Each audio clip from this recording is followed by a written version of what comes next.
Agenda, and this is a public hearing on the county and the schools fiscal year 2015 carryover review to amend the appropriation level in the fiscal year 2016 revised budget plan.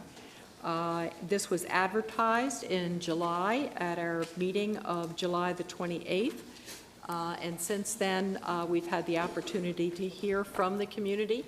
I know that members of the board have heard from organizations and individuals who may have had something to say about the carryover, and this also was the subject of our budget committee meeting on September the 11th, and that was a meeting where we talked about lines of business, we talked about the carryover review, and we had with us members of the school board, and we very, very much appreciate their participation.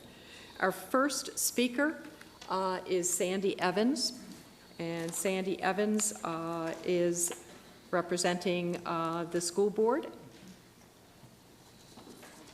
Welcome, and after Sandy, we have Cora Foley, to be followed by Kevin Pittman and Richard Chabot.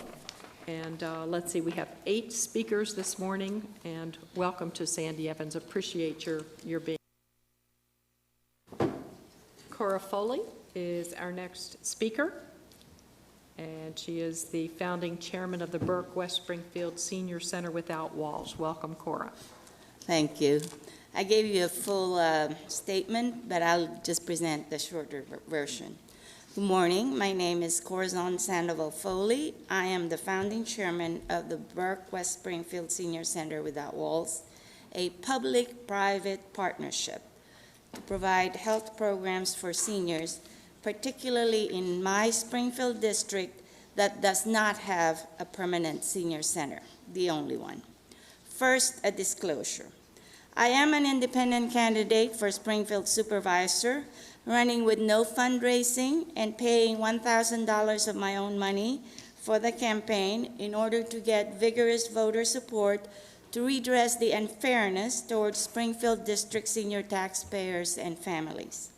Other districts, whether generous and far-sighted supervisors, have 17 permanent senior centers. Springfield District, none. The Senior Center Without Walls has been mainly using private facilities from private organizations and churches. The concept calls for the county to provide matching needed facilities in order to resolve waiting lists and expand health programs for seniors. An example is our use of Irving Middle School. This issue of county facilities requires timely resolution because possible options have recently opened up with the renovation of the Pohick Regional Library and is part of your budget discussions today. We hope that the Board of Supervisors as a whole would vote to support our request for a working group to review and implement our proposed solutions as follows. 1, safer laminated wood flooring for the conference rooms in the renovation of the Pohick Regional Library. That would be best in terms of safety and health, particularly allergies to dirty rugs for library patrons, including seniors. I just want to remind you that rugs have caused falls for seniors, and this is something that we have informed our supervisor. Safer laminated wood flooring for the Springfield Community Room, and as Chairman Bulova indicated in a very, very kind email, perhaps for other county facilities as well, maybe Burke Center, Kings Park, and other libraries.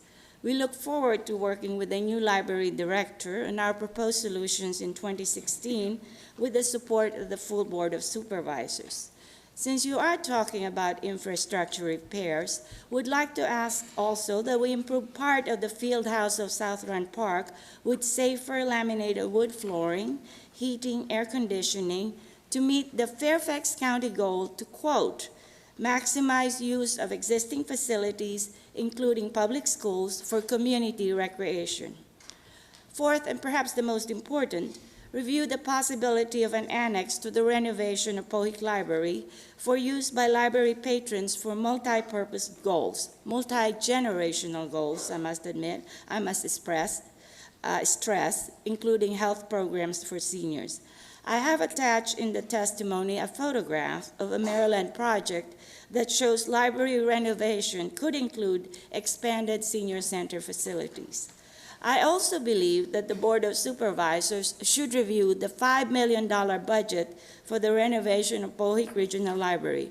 For I have asked construction engineers to review the amount, and it appears to be higher than what would be needed for the current plan.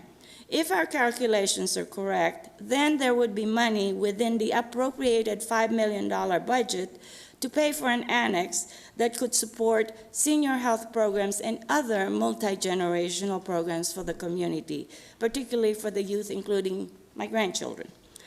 Our solution would implement a recommendation of the 50-plus Community Action Plan that the board, chaired by Chairman Bulova, has completed, and it encourages seeking creative recreation solutions, allowing new facility types, i.e. adult fitness stations, to be explored and provided. Please note that our proposals received support from some 1,000 signatories of our petition, but I understand that our request for an effective working group would need strong support and endorsement from the full Board of Supervisors. Our proposals would continue the remarkable progress of our innovative concept of the Senior Center Without Walls, because we are not asking for a full-fledged senior center building at this time of budgetary constraint.